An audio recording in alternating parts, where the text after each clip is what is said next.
Perkenalkan, nama saya Maya Dewi Pratiwi dengan NIM 213301101050. Saya jurusan akuntansi Fakultas Ekonomi Universitas Prima Indonesia. Dengan ini akan menyampaikan topik ke-6 dengan judul Sistem Pengendalian Internal Sistem Informasi Akuntansi pada mata kuliah Sistem Informasi Akuntansi dengan dosen Bapak Pengampu Hottua Samosir SPD MSI. Topik 6. Yang pertama, ancaman atas sistem informasi akuntansi terbagi menjadi 4, yaitu 1. Ancaman pertama yang dihadapi perusahaan adalah kehancuran karena bencana alam dan politik seperti kebakaran atau panas yang berlebihan, banjir, gempa bumi, badai angin, dan perang. 2. Ancaman kedua bagi perusahaan adalah kesalahan pada software dan tidak berfungsinya peralatan seperti kegagalan hardware. Yang ketiga, ancaman bagi perusahaan adalah tindakan yang tidak disengaja seperti kecelakaan yang disebabkan kecerobohan manusia, kesalahan tidak disengaja karena teledor, kehilangan atau salah meletakkan, kesalahan logika, sistem yang tidak memenuhi kebutuhan perusahaan, kesalahan atau terdapat kerusakan pada software, kegagalan sistem operasi, gangguan dan fluktuasi listrik, serta kesalahan pengiriman dan yang tidak terdeteksi. 4. Ancaman keempat yang dihadapi perusahaan adalah tindakan disengaja seperti sabotase, penipuan komputer, dan penggelapan. Yang kedua, mengapa ancaman-ancaman sistem informasi akuntansi meningkat? 1. Peningkatan jumlah sistem klien atau server memiliki arti bahwa informasi tersedia bagi para pekerja yang tidak baik. Yang kedua, oleh karena LAN dan sistem klien atau server mendistribusikan data yang banyak pemakai, mereka lebih sulit dikendalikan daripada sistem komputer utama yang terpusat. Yang ketiga, WAN memberikan pelanggaran dan pemasok akses ke sistem dan data mereka satu sama lain, yang menimbulkan kekhawatiran dalam hal kerahasiaan. Yang ketiga, tinjauan menyeluruh konsep-konsep pengendalian. Pengendalian internal adalah rencana organisasi dan metode bisnis yang dipergunakan untuk menjaga aset, memberikan informasi yang akurat dan andal, mendorong dan memperbaiki efisiensi jalannya organisasi, serta mendorong konsekuensi dengan kebijakan yang telah ditetapkan. Yang keempat, klasifikasi pengendalian internal, yaitu yang pertama, pengendalian untuk pencegahan, pengendalian untuk pemeriksaan, dan pengendalian korektif. Yang kedua, pengendalian umum dan pengendalian aplikasi. Yang ketiga, pengendalian administrasi dan pengendalian akuntansi. Yang keempat, pengendalian input, proses, dan output. 5 komponen model pengendalian internal COSO yang saling berhubungan. 1. Lingkungan pengendalian. 2. Aktivitas pengendalian. 3. Penilaian resiko. 4. Informasi dan komunikasi. 5. Pengawasan atau monitoring. 5. Lingkungan dan aktivitas pengendalian. Lingkungan pengendalian terdiri dari faktor-faktor berikut ini. Yang pertama, komitmen atas integritas dan nilai-nilai etika. Yang kedua, filosofi via manajemen dan gaya beroperasi. Yang ketiga, struktur organisasional. Yang keempat, badan audit dewan komisaris. Yang kelima, pengaruh-pengaruh eksternal. Yang keenam, kebijakan dan praktik-praktik dalam sumber daya manusia. Yang ketujuh, metode dan memberikan otoritas dan tanggung jawab. Secara umum, prosedur-prosedur pengendalian termasuk dalam satu dari 5 kategori berikut. Yang pertama, otorisasi transaksi dan kegiatan yang memadai. Yang kedua, pemisahan tugas. Yang ketiga, desain dan penggunaan dokumen serta catatan yang memadai. Yang keempat, penjagaan aset dan catatan yang memadai. Yang kelima, pemeriksaan independen atas kinerja.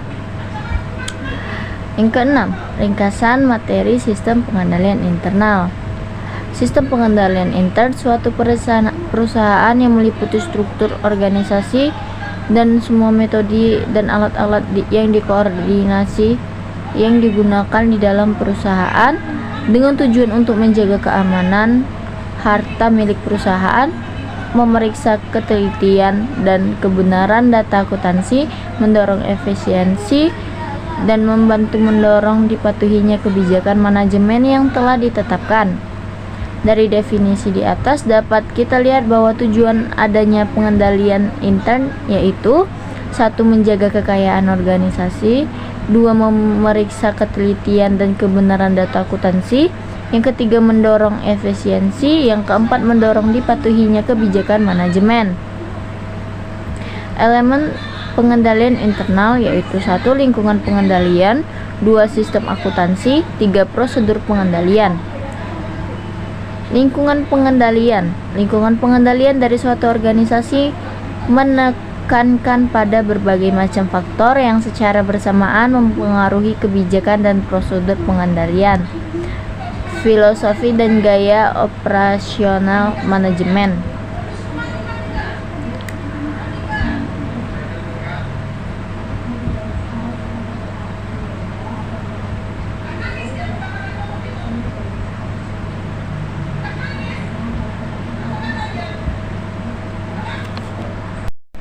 Filosofi dan gaya operasional manajemen. Filosofi adalah seperangkat keyakinan dasar yang menjadi parameter bagi perusahaan dan karyawannya, atau menggambarkan apa yang seharusnya dikerjakan dan yang tidak dikerjakan. Gaya operasional mencerminkan ide manajer tentang bagaimana kegiatan operasi suatu perusahaan harus dikerjakan, atau filosofi perusahaan dikomunikasikan melalui gaya operasi manajemen. Struktur organisasi. Salah satu elemen kunci dalam lingkungan pengendalian adalah struktur organisasi. Struktur organisasi menunjukkan pola wewenang dan tanggung jawab yang ada dalam suatu perusahaan. Dewan Komisaris dan Audit Komite. Dewan Komisaris merupakan penghubung antar pemegang saham dengan pihak manajemen perusahaan. Metode pendelegasian wewenang dan tanggung jawab. Metode pendelegasian wewenang dan tanggung jawab mempunyai pengaruh yang penting dalam lingkungan pengendalian. Biasanya metode ini dicerminkan dalam suatu bagian organisasi. Metode pengendalian manajemen. Lingkungan pengendalian juga dipengaruhi oleh metode pengendalian manajemen. Metode ini meliputi pengawasan yang efektif atau melalui peranggaran,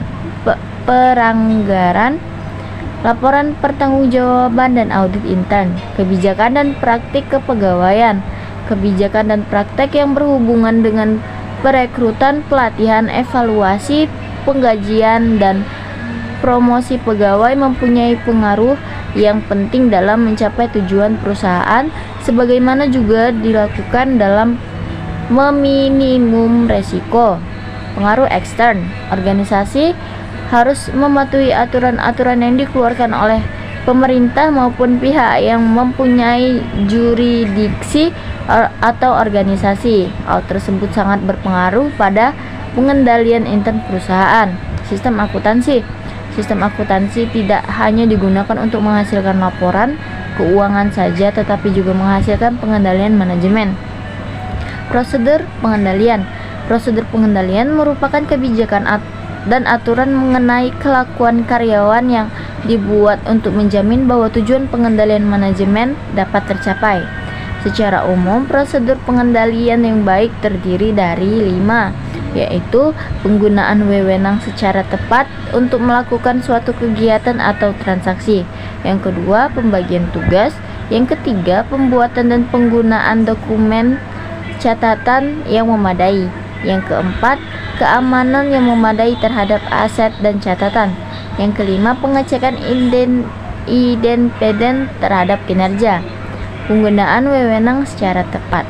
Dalam organisasi, setiap transaksi hanya terjadi atas dasar otoritas dari jabatan yang memiliki wewenang untuk menyetujui terjadinya transaksi tersebut. Pembagian tugas.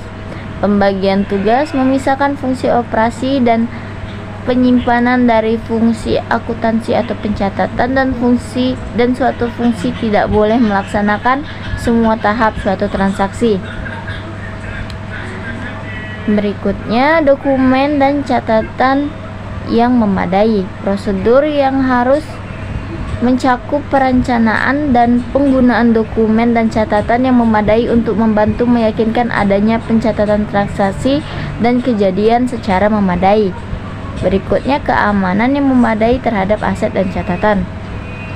Keamanan yang memadai meliputi pembatasan akses ke tempat penyimpanan aset dan catatan perusahaan untuk menghindari terjadinya pencurian aset dan data atau informasi perusahaan. Pengecekan independen terhadap kinerja. Semua catatan mengenai aktiva yang ada harus dibandingkan atau dicek secara periodik dengan aktiva yang ada secara fisik. Pengendalian intern pada lingkungan pemrosesan data elektronik. Yang pertama, sistem pengendalian intern dalam perusahaan yang menggunakan manual sistem dalam akuntansinya lebih menitik beratkan pada orang yang melaksanakan sistem tersebut atau people oriented. Yang kedua, jika komputer yang digunakan sebagai alat bantu pengelolaan data, akan terjadi penggeseran dari sistem yang berorientasi pada orang ke sistem yang berorientasi pada komputer atau komputer oriented. Yang ketiga, pengendalian intern akuntansi dalam lingkungan pemrosesan data elektronik dibagi menjadi pengendalian umum dan pengendalian aplikasi. Pengendalian umum merupakan standar dan paduan yang digunakan oleh karyawan untuk melakukan fungsinya. Unsur pengendalian umum ini meliputi organisasi, prosedur, dan standar untuk perubahan program, pengembangan sistem, dan pengoperasian fasilitas pengolahan data. Organisasi dalam manual sistem, pengendalian dilaksanakan dengan memisahkan fungsi-fungsi pokok atau operasi, penyimpanan, dan akuntansi. Dalam sistem komputer, fungsi pokok tersebut seringkali digabung dalam wujud program komputer, sehingga penggabungan ketiga fungsi tersebut memerlukan metode pengendalian yang khusus. Untuk menciptakan sistem pengendalian intern dalam lingkungan PDE, maka perlu diadakan pemisahan fungsi-fungsi berikut. Yang pertama, fungsi perencanaan sistem dan penyusunan program. Yang kedua, fungsi operasi fasilitas pengolahan data. Yang ketiga, fungsi penyimpanan program dan kepustakaan. Demikian materi sistem pengendalian internal sistem informasi akuntansi.